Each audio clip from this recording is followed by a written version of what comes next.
These ones are down, they are safe. They are just, you know, in their bearings.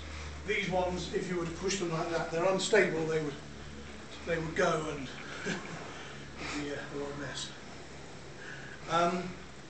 The bells were put in with the church about, I don't know, 160 years ago, something like that, when the church was built. It's quite a modern church.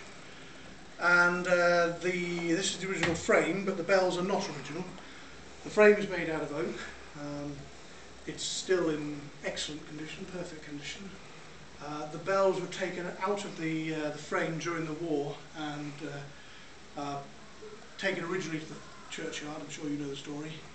One of them was taken to Cherbourg. After the war they were all recovered, but one of them was cracked, some of them were chipped. The decision was taken to boil them all up and recast them. And they went off to tailors in Loughborough for the recasting in 53. I believe the Queen Mother donated some old spoons or something to help pay for it. But I don't really know the full story. Up here during the war, the louvers were broken out to give a good field of view, and a gun was put in the middle of the frame, and bored young German soldiers sat up here and whiled their time away carving their names in the sandstone around the around the louvers. You'll see a few Wolfgangs and Schwitz and such likes, and quite a few Guernsey names. I'm not quite sure what they were doing up here, presumably at some other time. Came here before the Germans. Exactly, before and after. And there's a few English soldiers who came after the war to help clean things up, who left their names carved. You see a few red lights here and there, which are part of our silent ringing system, which means that we can now practice 5 hours a week instead of 1 hour a week, because we can hear them, we can ring as if we were ringing normally, but they make no sound outside. All right. So we have a 1 hour practice on Monday night, historically, and we still ring them open for an hour. We then silence them and ring another hour closed. We ring for an hour on Wednesday night, and we ring for 2 hours on Saturday morning. And we ring Sunday morning and Sunday evening. We don't all of us ring all of those occasions, but ringing goes on. How do you silence the bell then?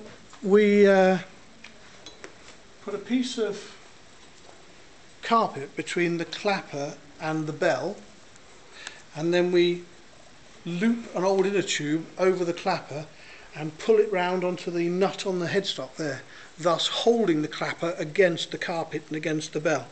And so it can't move, it's just trapped and can make no sound. Yeah. It's tremendously simple. And one of the foundry people who came and gave us quotes for adding 2 more bells told me how to do it. And I thought, wow, that is so simple. So then the red light, that picks up the movement and gives you a digital sound. Exactly. Downstairs. It's a digital switch, an optical switch. Yeah. There's a reflector there. There's a red light source. As the wheel goes past it, it reflects a pulse of light back into the sensor. Yeah. That's all collected in a little box of tricks. Sends a signal down to the computer. The computer picks it up, and every time it should have gone bong, the computer sends a bong signal to the disco speaker that's down there. Brilliant. And we can have the volume set to be anything we liked. I thought we would have it set quite high, but actually we like to have it set quite low so that we can give instruction and advice. Yeah. Sort of like ring a bit slower and ring a bit quicker, and after me, sir. Or yeah. So it's very handy, very convenient. With one sensor, there's no speed measuring mechanism for the computer to actually know the real speed, which therefore means that if you're an amateur bell ringer and you actually pull a bit quickly to speed it up to get things moving when you're not as experienced as you might be, but to get everything in time, the computer can't actually know that you're doing that. It can't, no. Which is a bit of a problem. No, not in reality. I mean, it may be theoretically, I'm not sure. I see. I have to think that through very carefully, but in reality it isn't. There is, though, a very, very slight difference.